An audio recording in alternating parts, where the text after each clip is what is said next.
The Discobolus of Myron is a Greek sculpture that was completed towards the end of the Severe period, circa 460–450 BC.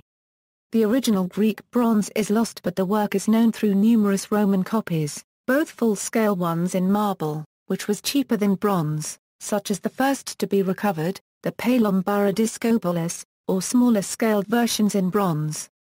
A discus thrower is depicted about to release his throw. By sheer intelligence, Kenneth Clark observed in the Nude, Myron has created the enduring pattern of athletic energy. He has taken a moment of action so transitory that students of athletics still debate if it is feasible, and he has given it the completeness of a cameo. The moment thus captured in the statue is an example of rhythmos, harmony and balance. Myron is often credited with being the first sculptor to master this style. Naturally, as always in Greek athletics, the Diskobólos is completely nude. His pose is said to be unnatural to a human, and today considered a rather inefficient way to throw the discus. Also, there is very little emotion shown in the discus thrower's face, and to a modern eye, it may seem that Myron's desire for perfection has made him suppress too rigorously the sense of strain in the individual muscles, Clark observes. The other trademark of Myron embodied in this sculpture is how well the body is proportioned, the symmetria. The potential energy expressed in this sculpture's tightly wound pose, expressing the moment of stasis just before the release, is an example of the advancement of classical sculpture from archaic. The torso shows no muscular strain, however, even though the limbs are outflung. Reputation in antiquity. Myron's Discobolus was long known from descriptions, such as the dialogue in Lucian of Samosata's work Philopseudes. "When you came into the hall," he said, "didn't you notice a totally gorgeous statue up there, by Demetrios the portraitist?" "Surely you don't mean the discus thrower," said I, "the one bent over into the throwing position, with his head turned back to the hand that holds the discus, and the opposite knee slightly flexed, like one who will spring up again after the throw?" "Not that one," he said, "that's one of Myron's works, that Diskobólos you speak of."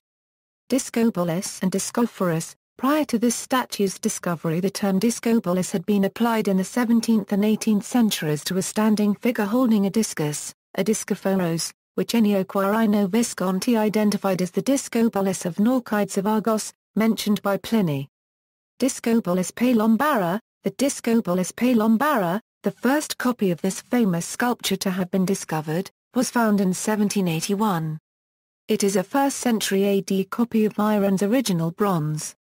Following its discovery at a Roman property of the Massimo family, the Villa Palombara on the Esquiline Hill, it was initially restored by Giuseppe Angelini. The Massimi installed it initially in their Palazzo Massimo alle Colonne and then at Palazzo Lancilotti. The Italian archaeologist Carlo Fei identified the sculpture as a copy from the original of Myron. It was instantly famous, though the Massimo jealously guarded access to it.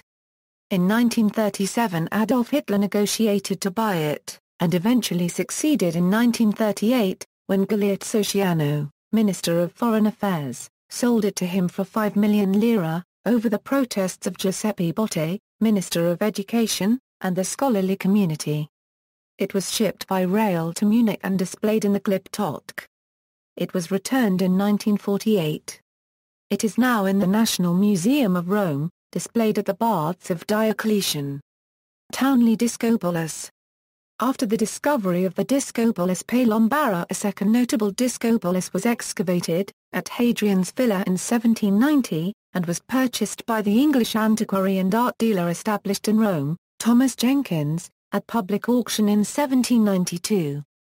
The English connoisseur Charles Townley paid Jenkins £400 for the statue, which arrived at the semi-public gallery Townley commissioned in Park Street, London, in 1794. The head was wrongly restored, as Richard Payne Knight soon pointed out, but Townley was convinced his was the original and better copy. It was bought for the British Museum, with the rest of Townley's marbles, in July 1805. Other Roman copies in marble have been recovered, and torsos that were already known in the 17th century but that had been wrongly restored and completed, have since been identified as further repetitions after Myron's model. For one such example, in the early 18th century Pierre Permelchon restored a torso that is now recognized as an example of Myron's Discobolus as a wounded gladiator who supports himself on his arm as he sinks to the ground. The completed sculpture was donated before 1734 by Pope Clement XII to the Capitoline Museums, where it remains.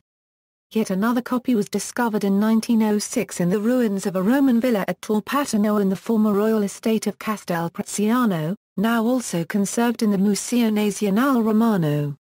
In the 19th century plaster copies of the Diskobolos could be found in many large academic collections, now mostly dispersed. Notes and references.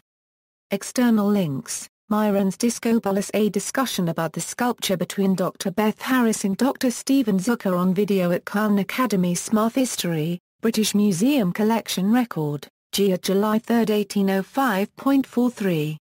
Sculptural, Basel Collection Record, 69-30/948, Capitoline Museum Collection Record, MCO 241.